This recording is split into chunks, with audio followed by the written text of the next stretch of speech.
Tercer domingo de Adviento. Lectura de la epístola del apóstol San Pablo a los Filipenses. Hermanos, gozaos siempre en el Señor. Otra vez digo, gozaos. Vuestra modestia sea manifiesta a todos los hombres, porque el Señor está cerca. No andéis solícitos de cosa alguna, mas con mucha oración y ruegos, con hacimiento de gracias sean manifiestas vuestras peticiones delante de Dios. Y la paz de Dios, que sobrepuja a todo pensamiento, guarde vuestros corazones y vuestras inteligencias en nuestro Señor Jesucristo. Continuación del Santo Evangelio según San Juan. En aquel tiempo enviaron los judíos, sacerdotes y levitas de Jerusalén, a preguntar a Juan: ¿Tú quién eres? Y confesó y no negó, antes protestó: Yo no soy el Cristo. Y le preguntaron: Pues ¿quién eres? ¿Eres tú Elías? Y dijo: No lo soy. ¿Eres tú el profeta? Y respondió: No. Y le dijeron: Pues dinos quién eres, para que podamos dar respuesta a los que nos han enviado. ¿Qué dices de ti mismo? Y él dijo: Yo soy la voz que clama en el desierto. Enderezad el camino del Señor, como dijo Isaías profeta. Y los que habían sido enviados eran de los fariseos.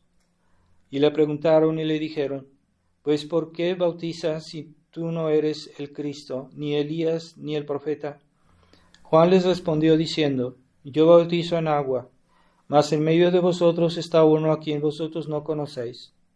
Este es el que ha de venir después de mí, y a quien yo no soy digno de desatar la correa de sus sandalias. Esto aconteció en Betania, a la otra parte del Jordán, en donde estaba Juan bautizando.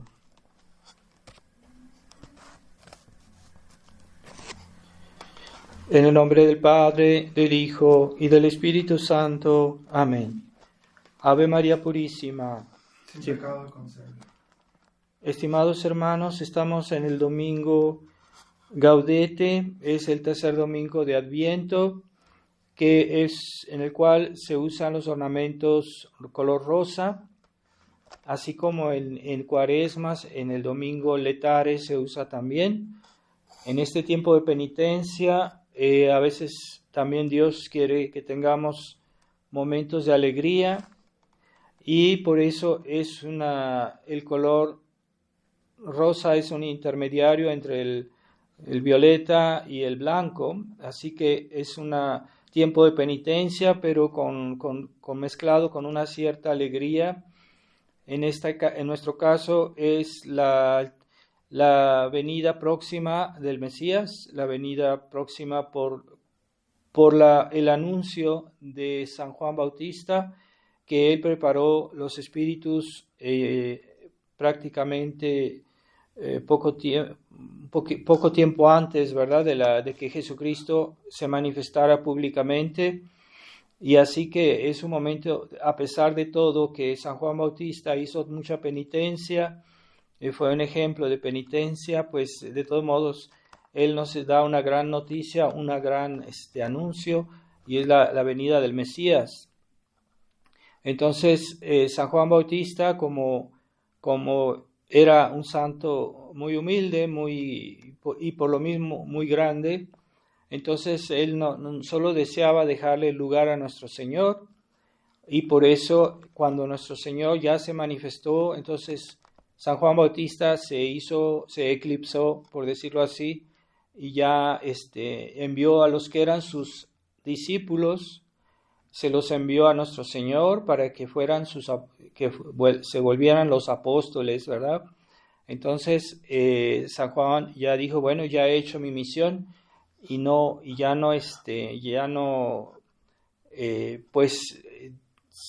se dejó eclipsar por nuestro Señor, y al mismo tiempo pues fue hecho prisionero por Herodes, que después lo martirizó, y porque él le reprochaba su vida licenciosa. Pero entonces esa actitud de San Juan Bautista quiere decir que él trate de esconderse, que él trate de borrarse, quiere decir que era menos santo. Pues no. Nuestro Señor de ningún santo ha dicho las alabanzas que él hizo de San Juan Bautista, y dijo que entre los hijos de mujer no había mayor que San Juan Bautista. Es una grandísima alabanza. Así que generalmente nosotros, los hombres en general, quieren ser grandes, haciéndose conocer, haciéndose famosos, o haciendo cosas visibles, o haciendo demasiado ellos mismos, pero no entienden que hay que dejar lugar a Dios, y que eso es lo que hace que nosotros seamos grandes. ¿Por qué? Porque es Dios que nos hace grandes, y cuando nosotros nos disponemos a la acción de Dios en nuestras almas, entonces Dios nos hace grandes, nos santifica, nos llena de su presencia en nuestra alma. Así que por eso debemos quitar todo lo que impide el camino a la venida de Jesucristo. Ese camino que debe estar, como dice San Juan, que él venía a hacer los caminos rectos, enderezar el camino del Señor. ¿Qué quiere decir? Hacer los caminos rectos de nuestra vida que están torcidos, para que nuestro Señor pueda venir a nosotros. Entonces eso se llama conversión, se llama penitencia, se llama esfuerzos de ascesis cristiana, para que nuestro Señor pueda santificarnos. Entonces los católicos que son muy voluntariosos a veces creen que es su propia acción la que los santifica más, pero el que nos santifica es Dios, y lo que debemos hacer es simplemente quitar los obstáculos, sobre todo el pecado, sobre todo nuestros malos hábitos, conversión, combatir nuestros defectos, que son un impedimento a que Dios venga, a que Dios quiera habitar en nuestras almas. Entonces hay que hacer rectas nuestros caminos. Entonces es por eso que San Juan Bautista fue un gran santo, porque no puso obstáculos a la acción de Dios. Y eso es Adviento, es el tiempo de Adviento, es quitar los obstáculos de nuestra alma, para que el día de Navidad Dios nos pueda dar más gracias, y que su presencia no sea solo así puramente exterior, como aquellos que quieren festejar Navidad de una manera puramente externa, y solo se quedan en las apariencias, en la fiesta, en las comilonas, en las cosas exteriores que gustan a la vista, que aunque a veces no son malas, pero deben estar en segundo lugar. Lo esencial de Adviento es la conversión de nuestras almas, de quitar nuestros malos hábitos, nuestras malas costumbres, nuestros pecados, y purificarnos y hacer rectos nuestros caminos. Eso es el tiempo de Adviento, y es lo que San Juan Bautista hizo para que los judíos pudieran recibir bien a nuestro Señor. Él preparó las vías, era la voz que clamaba en el desierto. ¿Por qué en el desierto? Porque él físicamente estaba en el desierto donde predicó, pero al mismo tiempo también se puede explicar espiritualmente esto diciendo que el desierto de que pocos oyen la voz de Dios, pocos escuchan el mensaje divino, y que San Juan Bautista predicó, pero él predicó en el desierto, es decir, casi nadie lo escuchaba, o los que lo escuchaban era por pura curiosidad, por pura comezón mundana, pero no tanto para convertirse. Algunos sí se convirtieron, pero no todos, y por eso él estaba en el desierto espiritual. Y nosotros también podemos decir que estamos en un desierto espiritual en nuestra época, en el que todos siguen la nueva moda de la religión conciliar, de la religión modernista, de la religión liberal, y que no quieren escuchar la voz de la tradición que nosotros representamos, aunque indignamente lo representamos, pero sí la representamos, y que a pesar de que hubo un santo obispo que advirtió al mundo cristiano del peligro de las reformas que se hicieron en la iglesia, pues casi nadie lo quiso escuchar. Somos una minoría, pero en el reino de Dios lo que cuenta no es el número, lo que cuenta es que haya personas que realmente fructifican en la conversión y en la santificación. Entonces, para que Dios nos pueda santificar, para que Dios nos pueda hacer bien, para que podamos comprender el mensaje del Evangelio, tenemos que purificarnos primero. Es una ilusión aquellos que quieren ser muy virtuosos y que no quieren primero purificar su alma, purificar su vida, purificar sus costumbres, purificar sus intenciones, porque a veces hasta las buenas obras están manchadas de vanidad, de voluntad propia, de voluntarismo, de egoísmo, y todo eso que hace que nuestras acciones pierden valor o incluso se vuelven ofensivas a Dios, ¿verdad? Hacen que lo bueno sea malo. Y entonces, si no está purificada el alma, no se puede uno santificar, es pura ilusión. Hay personas que se acaban de convertir y que creen que ya son santos y no han purificado su alma, aunque se hayan confesado, pero todavía no han purificado su alma de los malos hábitos, de sus malas costumbres, de su espíritu materialista, de su espíritu mundano. Y que algunos que han llegado también a la tradición, que se han convertido, que todavía están contaminados del espíritu liberal, del espíritu de este mundo, y creen que ya saben todo, que hasta incluso quieren enseñarle al sacerdote lo que debe pensar o lo que debe hacer. Hay fieles que son de una pretensión. Yo he visto casos de personas que son de una pretensión increíble, y que no conocen bien a fondo la religión, pero ya porque han visto algún video en YouTube o que han leído algún texto, que aunque sea bueno, creen que ya pueden opinar sobre todo y que el sacerdote debe hacer lo que ellos dicen,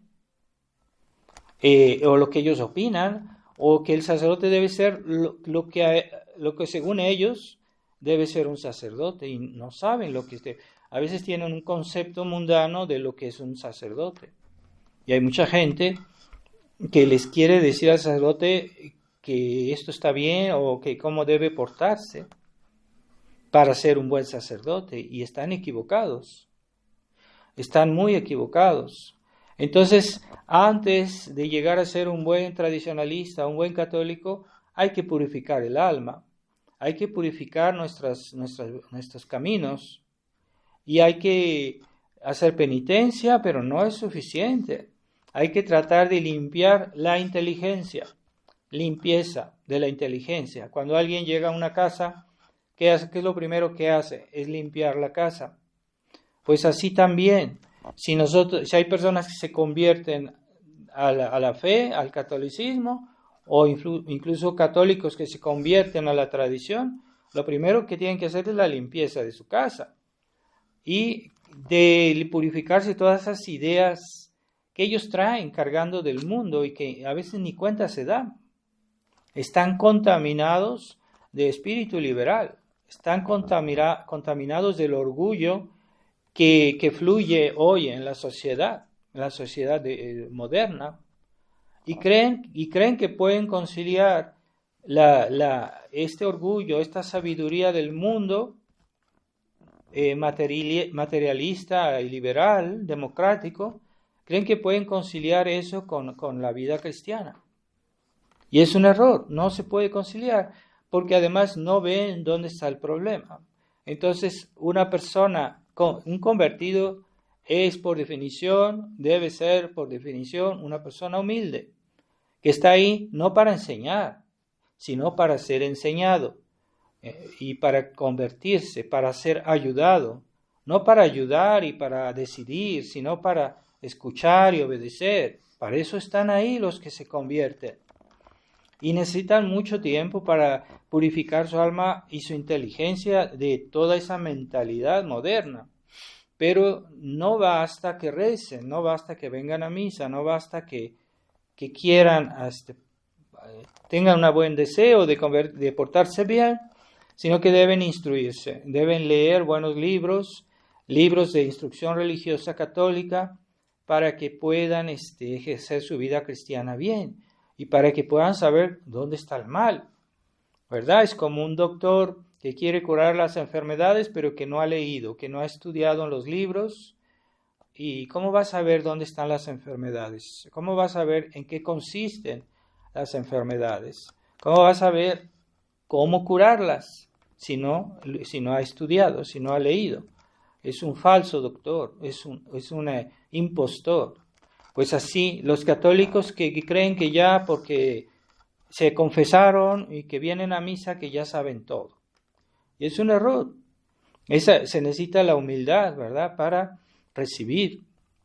Y así que San Juan Bautista, que era una persona santísima, junto con los santos por excelencia, son nuestro Señor, la Virgen María, San José y San Juan Bautista, que eran de una santidad fuera de común, están arriba de los demás santos.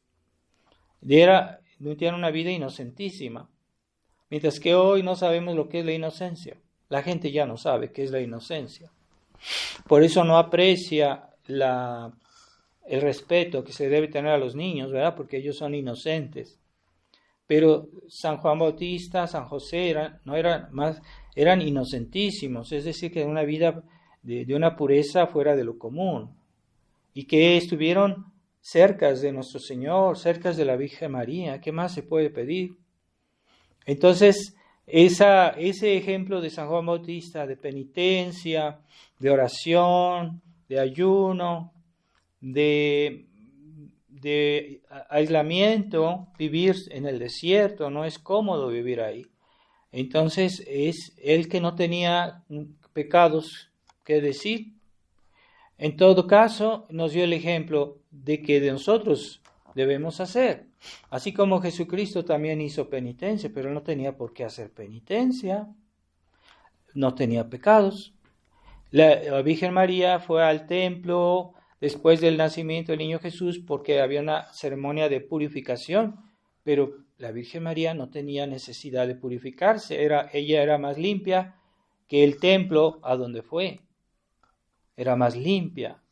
Pero nos dejaron el ejemplo de que nosotros, siendo pecadores, no tenemos ya pretexto, excusa de decir, es que yo no hago penitencia porque yo soy bueno, yo no hago pecados, yo soy buena gente, yo no hago mal a nadie. Y eso es orgullo. Entonces, si ellos que no tenían necesidad hicieron penitencia, que somos nosotros, que somos pecadores, no hay excusa. No hay excusa. Debemos hacer penitencia, purificar nuestras almas. Y así, cuando algo está bien limpio, pues puede relucir más, ¿verdad? Por ejemplo, un espejo refleja mejor si está limpio. Si queremos para reflejar la luz del sol, si está sucio no lo va a reflejar, o si está muy sucio pues no va a reflejar nada. Y entre más limpio, más perfecta es el reflejo, más fiel a la realidad, ¿verdad? Sí, a veces si encontramos un espejo que está sucio, no alcanzamos a ver bien nuestra cara, no alcanzamos a ver bien por el espejo. Por eso es mejor limpiarlo, ¿verdad? Eso lo entendemos muy bien. Si nos queremos asear en la mañana y tenemos un espejo que está sucio, pues vamos inmediatamente a limpiarlo porque sentimos la necesidad. Es decir, ¿cómo voy a poder rasurarme si no veo bien? Pues así es la vida cristiana. Se necesita primero la purificación para que la gracia de Dios, la enseñanza de la fe y las gracias de Dios pasen. Y que pasen con más intensidad. No basta, es que yo me confesé. No, sí, está bien, pero no es suficiente. ¿En qué disposiciones te confesaste? Así que si tu alma está con buenas disposiciones, tú vas a recibir más gracias de Dios. Y es lo que no entienden muchos católicos. El grado de purificación es muy importante. Entonces, los santos es lo primero que hicieron. Hubo santos que eran grandes convertidos, que tuvieron una vida pecaminosa o errada antes y que se convirtieron. Pero hay que ver siempre que todos ellos pasaron por un periodo de penitencia extrema. Vean a Santa María Magdalena. Llegó a ser un alma muy limpia, muy pura, pero ¿por qué? Porque fue un alma penitente. Hizo mucha penitencia a Santa María Magdalena, aun si ya Jesús le había perdonado sus pecados, pero ella siguió haciendo penitencia. Entonces, tengamos en cuenta que la primera penitencia, la penitencia de corazón, es cuando estamos realmente arrepentidos de haber dicho esto, de haber hecho eso, de haber hecho algún pecado, o muchos, quién sabe. Entonces, y la penitencia de corazón es lo primero, ¿verdad? Pero a veces yo estoy arrepentido, sinceramente, pero tal vez no veo la gravedad de ese pecado que hice. Entonces no basta decir, bueno, ya me arrepentí. Como algunos vienen así, con esa frescura, es que yo ya me confesé, ya. Sí, pero tú no ves la gravedad de ese pecado. Entonces, Dios no te ha perdonado toda la pena temporal porque no has hecho toda la penitencia que debías. Porque no te has arrepentido con intensidad. Tu arrepentimiento es mediocre, tibio, frío. Y entonces, el perdón de Dios, las gracias que Dios te da son limitadas. Hay santos que se santificaron con una sola comunión. Llegaron a ser santos, ¿verdad? Como la beata Imelda, que era una niña que no la dejaban hacer su comunión. Pero tenía tan gran deseo y tan limpia era su alma, que ella solo comulgó una vez en su vida y llegó a ser una santita, porque ella murió en éxtasis después de la primera comunión. Entonces, ¿cuentan o no cuentan las disposiciones?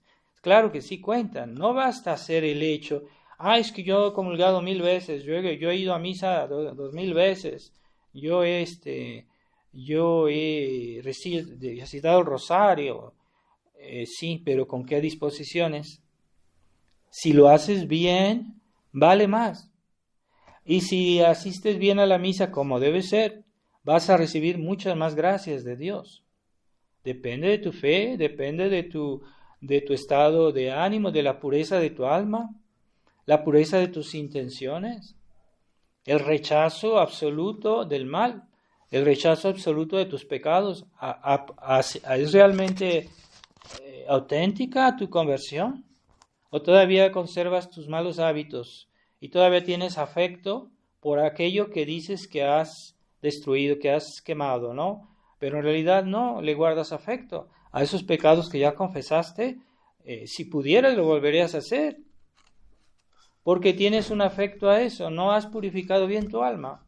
Entonces no vas a recibir todas las gracias de Dios. Cuidado, ¿verdad? Cuidado, no basta recibir, hay que hacerlo bien. Y por eso el tiempo de Adviento es para eso, para purificar el alma. Se necesita que tu alma sea como un cristal. A momento dado, San Francisco de Asís, que él era diácono, pero se le propusieron la idea de ser sacerdote, Y un ángel se le apareció y le mostró un vaso de cristal muy limpio y le dijo, si tu alma es tan limpia como este vaso de cristal, tú puedes ser sacerdote. Y entonces San Francisco de Asís dijo, no, yo no puedo ser sacerdote, y no fue sacerdote. San Francisco de Asís no era sacerdote porque él no se consideraba limpio, tan limpio como un vaso de cristal para recibir el sacramento de sacerdocio. Eso es humildad. Pero hoy hay personas que son pretenciosos, dicen, no, yo quiero ser sacerdote. Bueno, ¿y cómo sabes que tienes la vocación? Porque la vocación no viene de tu voluntad, de tu capricho, de tu deseo. Es una llamada de Dios. Tu alma es limpia. ¿Estás acostumbrado a pecar mortalmente o no? Entonces, ¿cómo quieres ser sacerdote? San Francisco de Asís se negó, porque él no se consideraba suficientemente limpio y era un gran santo.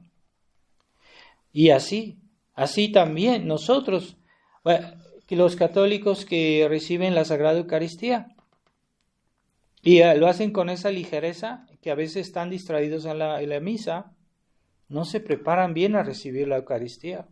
Y no reciben todas las gracias que Dios quiere darles, sí, claro. La misa tiene un valor infinito, pero ¿por qué los católicos van a misa y salen igual de como entraron?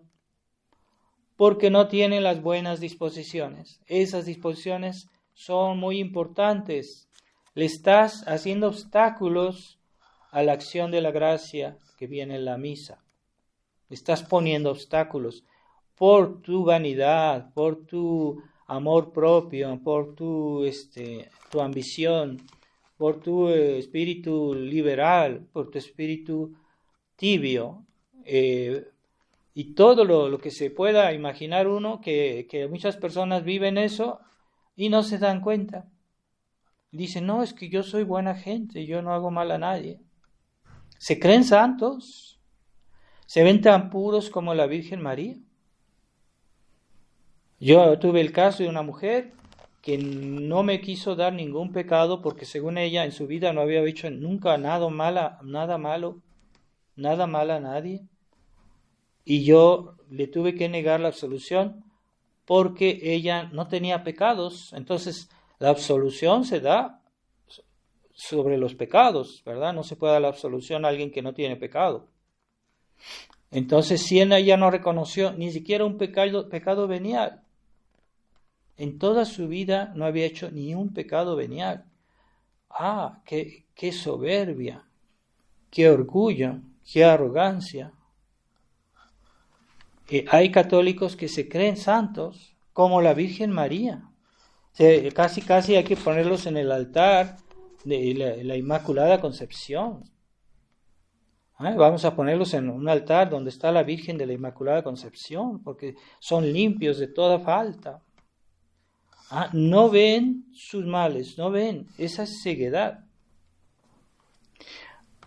Y ese ejemplo de San Juan Bautista lo podemos ver también en la Virgen María.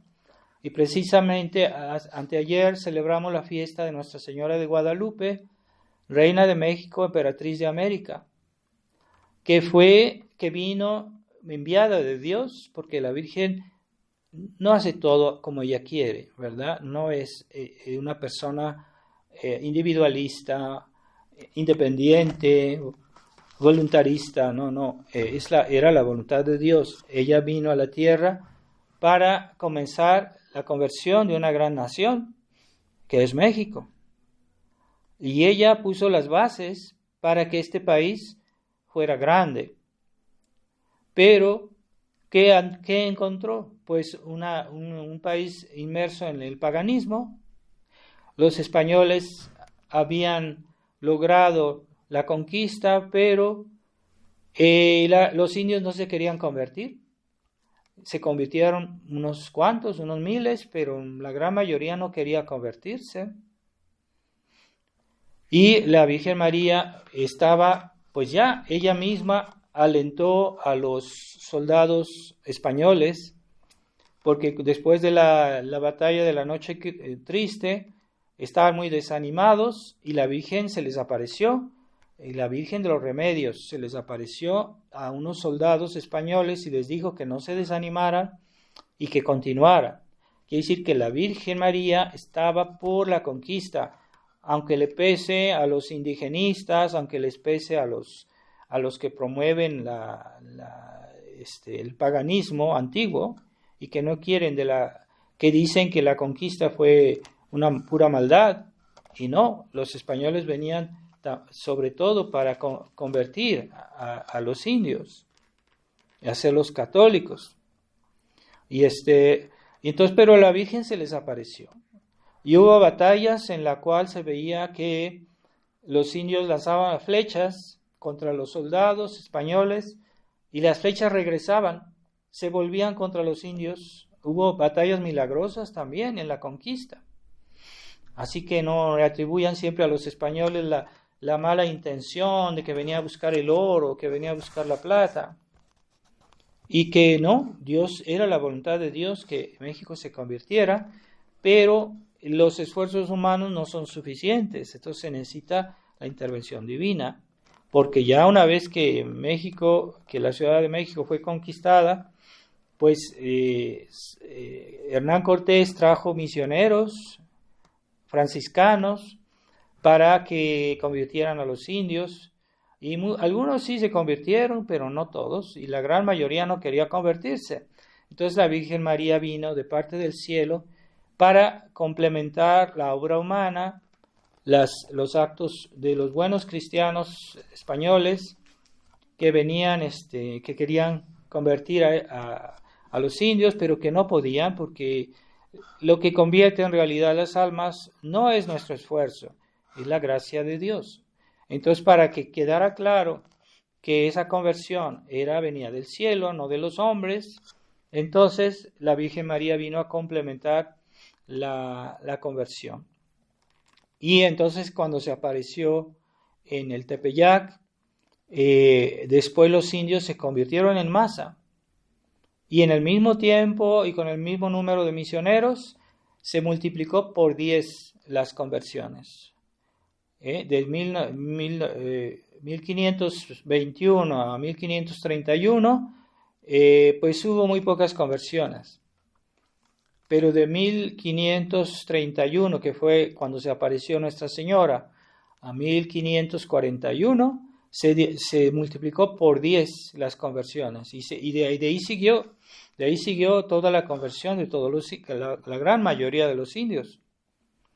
Siempre quedó alguno que no se convirtió, pero la gran mayoría se convirtió después de la aparición de la Virgen María. Ahí se ve la mano de Dios, ahí se ve la intervención divina, y que en ese momento los indios se enamoraron de esta imagen de la Virgen de Guadalupe, y fue como el vínculo entre los indios y los españoles católicos, que fue el vínculo de unidad, para que no se sintieran tan diferentes, para que no se sintieran enemigos. Fue la Virgen María que hizo la conversión. Y entonces de ahí vino la conversión de los indios, ya que teniendo ellos la fe, creyendo en la misma Virgen María, que la Virgen María le dijo a Juan Diego que ella era la Virgen de Guadalupe, que pese a lo que hoy se dice, que algunos estudiosos, pretendidos estudiosos, dicen que la palabra Guadalupe es un derivado de no sé cuántas palabras indígenas, no se ponen de acuerdo, unos dicen que de una, otros que dicen de otra, y no, es que el mismo Valeriano, que fue un indígena que escribió el relato de la aparición de la Virgen María, él no dice un nombre indígena, él dice el nombre de Guadalupe. Es el nombre que la Virgen le dijo a Juan Diego. No fue una especie de nombre que está así como lo hacen pasar por eso, pero aunque se parece un poquito, pero no hay ninguna prueba de que sea así. No hay pruebas. Mientras el documento de Valeriano sí es un documento histórico muy cercano a las apariciones, y que escrito por un indio, y él no utiliza esas pretendidas interpretaciones que hacen de la palabra Guadalupe, él utiliza la palabra Guadalupe. ¿Y por qué la Virgen quiso que la llamaran Guadalupe? Porque en ese tiempo los españoles eran muy devotos, los españoles que vinieron eran muy devotos de la Virgen de Guadalupe en España, y que era una Virgen inmaculada. La Virgen de Guadalupe, que está en un convento, en un santuario que está en España, es una Virgen Inmaculada Concepción, que en España en ese tiempo y siempre ha habido una gran devoción a la Inmaculada Concepción. Entonces, la Virgen de Guadalupe dijo que ella era la Virgen de Guadalupe para que los españoles comprendieran que era la misma Virgen, que no era otra cosa. Entonces, y también se apareció como una Inmaculada. A mí un sacerdote francés se molestó porque yo le dije que la Virgen de Guadalupe era mi Inmaculada Concepción, y estaba furioso, porque no quería aceptar eso, ¿verdad? Y quieren opinar en cosas que ellos no saben, porque ellos no conocen nuestra historia, pero sí quieren opinar. Entonces yo le dije, sí, es una Inmaculada Concepción, se puso furioso. Entonces, y son ignorantes a fin de cuentas. Entonces, esta imagen de la Inmaculada, la Virgen se apareció como una Inmaculada Concepción para que los españoles entendieran que era la misma Virgen, que no era otra, que no era una especie de visión diabólica que había tenido Juan Diego, o que era una cosa, una invención. Entonces todos entendieron que era la Madre de Dios. Ella vino a crear la unidad entre los españoles y los indios, y la Virgen lo quiso así. Y de hecho, la Virgen mandó a Juan Diego que le llevara las pruebas de la aparición a un obispo español, y que como diciendo, ve con él, escúchalo, obedécelo, haz lo que él te diga. Ese era el mensaje de la Virgen. Entonces la Virgen no vino solo a que los indios se convirtieran y ya. No, ella quiso que los indios reconocieran la autoridad de la Iglesia en Fray Juan de Zumárraga, que era un obispo español, no era un obispo cualquiera. Entonces, eso hizo que tanto los españoles como los indígenas, que al ver la belleza de esta imagen y la dulzura de la Virgen María, pues se convirtieron. Y ese fue el vínculo de la unidad entre españoles e indios, y que fue el inicio de una gran nación, porque los españoles, como los indigenistas de nuestra época, que quieren desprestigiar la obra de España, la obra católica de España, nos quieren hacer creer que los españoles vinieron aquí por arte de magia, y por arte de magia desaparecieron. Pero no, los españoles que vinieron de España se quedaron en México, no regresaron a España generalmente. Y esos españoles, algunos, no todos, pero algunos se mezclaron con los indios y nació una nueva nación, una nueva raza. Pero hoy todavía hay gente que es más morenita que otra, hay gente que es más blanquita que otra, pues unos tienen más origen español, y los que son más morenitos tienen más origen indígena, ¿verdad? Pero hay unidad en nuestro país. Y los españoles, ¿dónde están? Pues somos los mexicanos. Entonces, la propaganda del gobierno ateo, del gobierno masónico, quieren hacer creer a los mexicanos que los mexicanos son indios. Pero no, los mexicanos son españoles e indios. Y hay una mezcla, pero esa mezcla no está completamente realizada. Hay mexicanos que son más blanquitos, que son de origen español. Y hay mexicanos que son más morenos, algunos son muy morenos, estos son indios de origen. Entonces, Bueno, pero es un pueblo, hay unidad. Porque esa unidad, ¿cómo se formó? ¿Cómo comenzó? Alrededor de esta imagen, alrededor de esta aparición. Y de ahí se puede decir que la Virgen de Guadalupe es la fundadora de México, la fundadora de esta nación. También Hernán Cortés, también se puede decir, pero su obra no está completada porque él no logró la unidad total del país, pero él puso muchas bases, sí es cierto. Hernán Cortés hizo traer a los religiosos, a los sacerdotes que comenzaron la evangelización, y no solo la evangelización, también la civilización. Ellos eran los que fundaron las escuelas, que fundaron las nuevas generaciones. Entonces la iglesia aquí en México tuvo una misión evangelizadora, pero también civilizadora. Y eso es la obra de la iglesia. Las escuelas, las universidades estaban en manos de la iglesia, hasta que el Estado liberal masónico se las arrebató.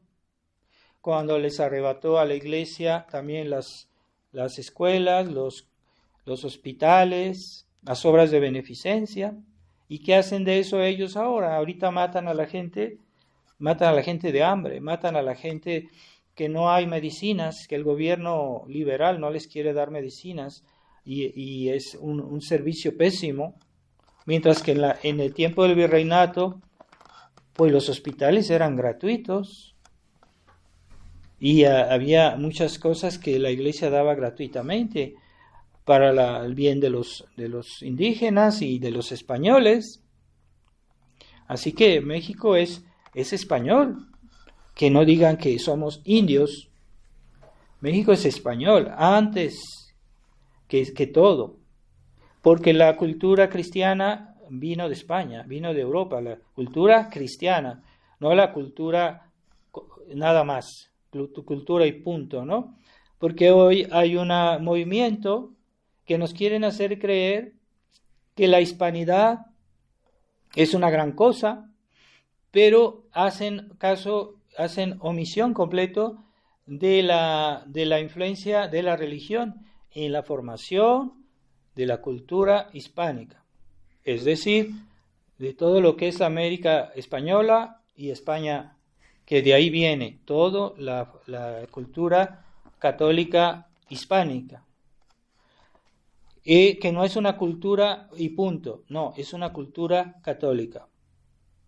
Entonces quieren hacernos creer que nuestros países deben tener un cierto vínculo, que eso no es algo malo, y que debería haber un cierto apoyo entre los países hispanos, que están, aquellos países que son hijos de España, ¿verdad? Porque esos países fue España que los formó, que los civilizó. España católica, no España nada más, España católica. ¿Y qué hacía la España de aquel tiempo? Los reyes eran creyentes, los reyes promovían la religión también y la practicaban. Ellos apoyaban a la iglesia, a veces pagaban hasta la construcción de las iglesias, los reyes católicos. Y de eso se quieren olvidar. Hay algunos especialistas, entre comillas, o historiadores, entre comillas, que nos quieren hablar del vínculo que existe entre los pueblos hispanos, que es por una cuestión de lengua, por una cuestión de raza, tal vez también, pero quieren ignorar la obra de la iglesia. Quieren ignorar ¿cómo se dice?, el núcleo de esta civilización, que es la religión. Y eso es un engaño. A veces yo me pregunto si esas personas no están sirviendo a otros intereses. Puede ser que sí, puede ser que no, pero de todos modos lo que dicen no es correcto. Entonces nos quieren hacer creer, por ejemplo, hay uno que es un joven historiador que todavía le falta tal vez experiencia y que quieren decir, nos dicen, se llama Zunzunegui, que en uno de sus libros dice que la imagen de la Virgen de Guadalupe fue una pintura hecha por un indio, y que eso fue después una especie de mito, la Virgen de Guadalupe. Entonces es falso, porque hoy científicamente está probado que la imagen de Guadalupe no es una obra humana, no se puede, ni siquiera hoy con los medios modernos se puede hacer una imagen igual. Entonces ahí hay algo que no va, porque si él dice que esa es una pintura que ha sido muy buena para México, porque todos los mexicanos, pero es como un mito, lo considera como un mito. Y otros dicen también, y a veces en los ambientes católicos se dicen cosas así, ¿verdad? Entonces que la imagen de la Virgen de Guadalupe es una cuestión de inculturización. O sea, todo lo que es la Virgen de Guadalupe, todo se refiere a los indios y no hay nada que ver con los españoles. Y eso también es un mito. Eso sí es un mito. Se quiere ver todo eso bajo una óptica de la inculturización, que es una tendencia del Concilio Vaticano II, en el cual quieren volver a las antiguas culturas y suprimir la cultura cristiana, la cultura hispánica, pero primero católica, antes que hispánica. Entonces se quiere todo referir a las creencias de los indígenas y hacen toda una interpretación de la imagen de Guadalupe que se refiere al paganismo. Entonces hay que tener cuidado con esos, incluso católicos, que ven en la imagen de la Virgen solo una cuestión de inculturización. Ciertamente hay muchas cosas misteriosas en la imagen de Nuestra Señora, pero no hay que dejarse llevar por esa mentalidad. Y todo eso es en el espíritu del Concilio Vaticano II. También eso se está difundiendo, por ejemplo, hasta en las universidades, por ejemplo, en la Universidad de México, la Universidad Autónoma de México, quieren asimilar la Virgen a una diosa pagana que era venerada justamente en el Tepeyac. Y se ha publicado últimamente una especie de plano en el cual se veían todos los lugares donde los indios hacían sus sacrificios humanos antes de la venida de Nuestra Señora y sacrificaban a niños. Y esos lugares se sabe más o menos dónde eran. Ahí en el Tepeyac y cerca de Tepeyac. Entonces, la Virgen vino para reemplazar, para decir, se acabó la religión pagana, se acabó los sacrificios humanos, se acabó los dioses, los falsos dioses, los ídolos. Y ahora es la verdadera religión. Y la Virgen le dijo a Juan Diego que ella era la madre del verdadero Dios. No le dijo, es que yo soy también una diosa, yo soy la diosa pagana que estaba aquí antes, pero ahora me aparecí. No le dijo eso, yo soy la madre del único Dios, el verdadero Dios. Es lo que le dijo la Virgen a Juan Diego. Entonces ahora nos quieren hacer creer que eso fue ese culto a la Virgen de Guadalupe es una deformación del culto antiguo que había a la diosa pagana, a una diosa pagana, y que los españoles o los misioneros hicieron eso para poder evangelizar a los indios. Pero ¿de dónde sacan eso? Es pura imaginación. No hay ningún elemento con que puedan probar eso. Y que el culto pagano fue de hecho, fue suprimido. Ya no existió, ya no había sacrificios humanos, ya no había ídolos. Si había algún objeto de culto por ahí de pagano, pues fue destruido. Y fue reemplazado por iglesias católicas, estilo español, estilo barroco. Que no nos digan que es la misma diosa, que nos digan que son los mismos dioses. Y así Dios en la historia, en otros lados, también ha hecho lo mismo. Hay lugares en los cuales había un culto pagano, pero que cuando vino el cristianismo en ese lugar, para que quedara claro que el rito pagano ya estaba suprimido, ya estaba, ya no existía, que ya era reemplazado, pues en ese mismo lugar se edificó una iglesia. Por ejemplo, en Roma está la iglesia de Santa María Supra Minerva, que es una iglesia que fue construida ahí donde estaba un templo a la diosa de Minerva y que fue reemplazado por el culto católico a la Virgen María.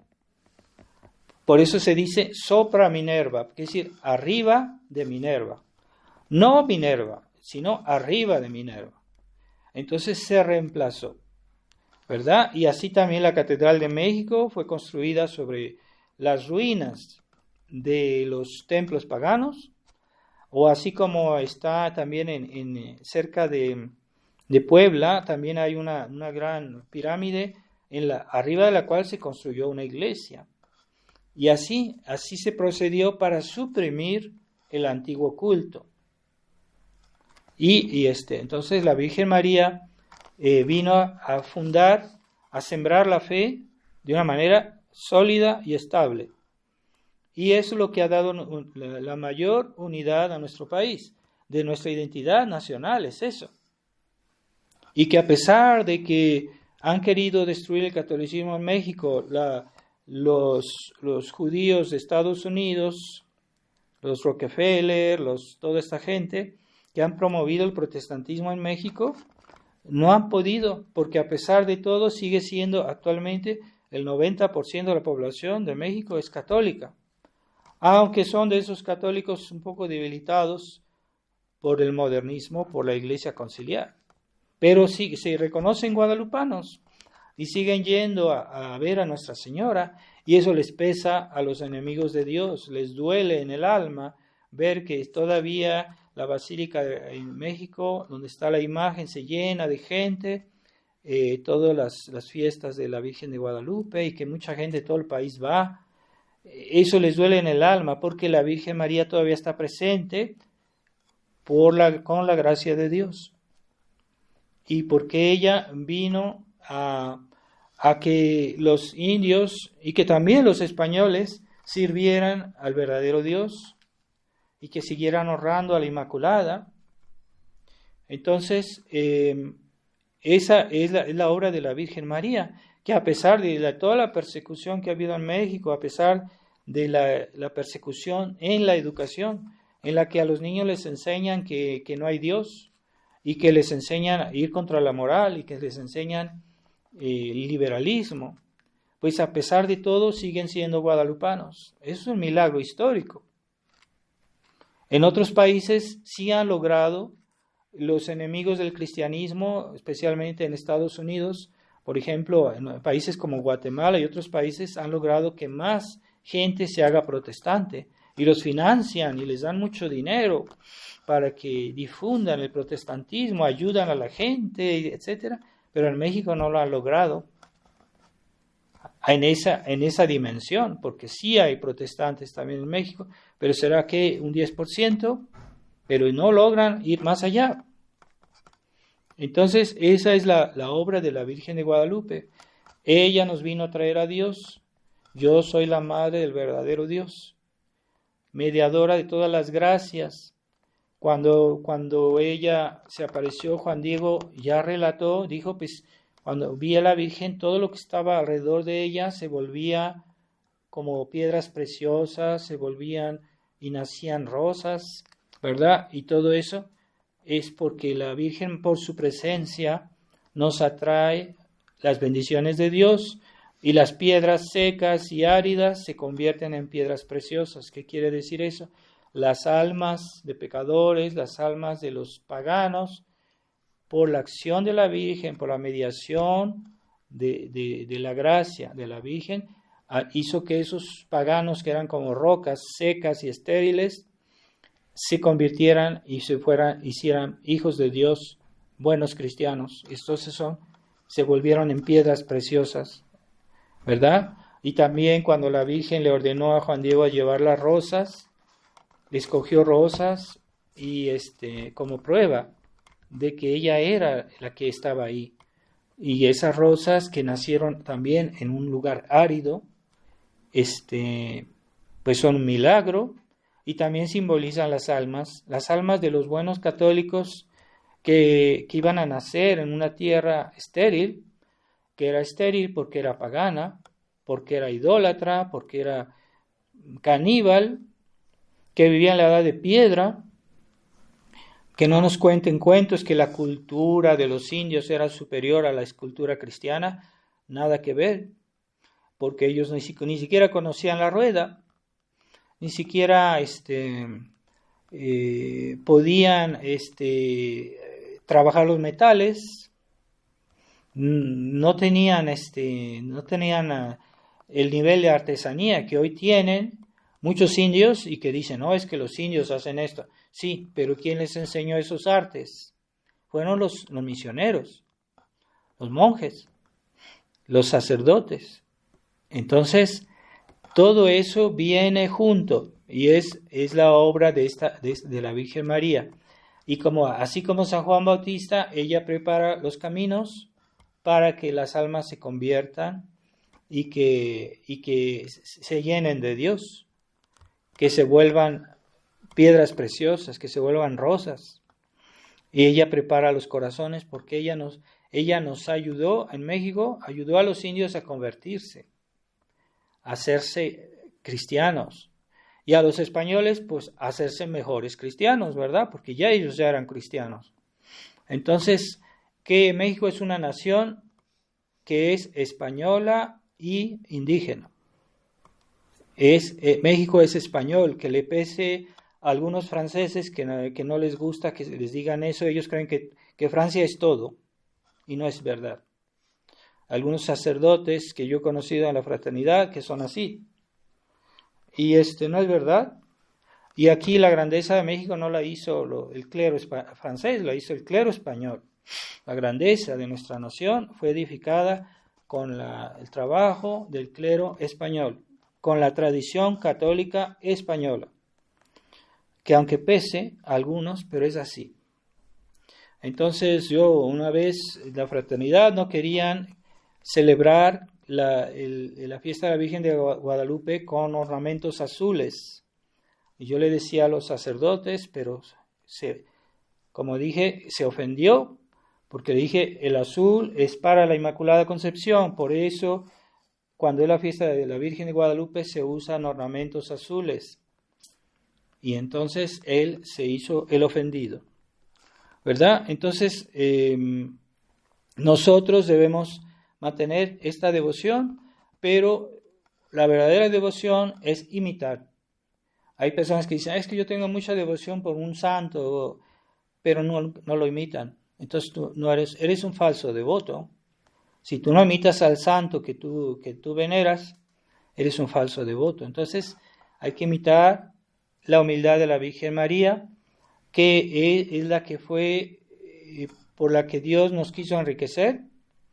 Y así como San Juan Bautista todo lo refería a Dios, así también la Virgen María. Ella nos quiso acercar a Jesús y a desechar el mal, porque hubo una purificación. Después de eso, España purificó de las falsas religiones, destruyeron los ídolos. Hoy dicen, no, es que eso está contra la arqueología y hay que conservar todo eso porque qué bonito, que hay que ver esos ídolos en los cuales se hacían los sacrificios humanos, que tenían una expresión diabólica, horrible, espantosa. Hay que verlos, ahí están en el Museo de México. Y dicen, no, es que todo eso es cultura, y que México tenía un nivel de cultura muy, muy grande, y que todo lo destruyeron los españoles. Sí, una cultura de canibalismo y de mortandad. Eso era la cultura idólatra.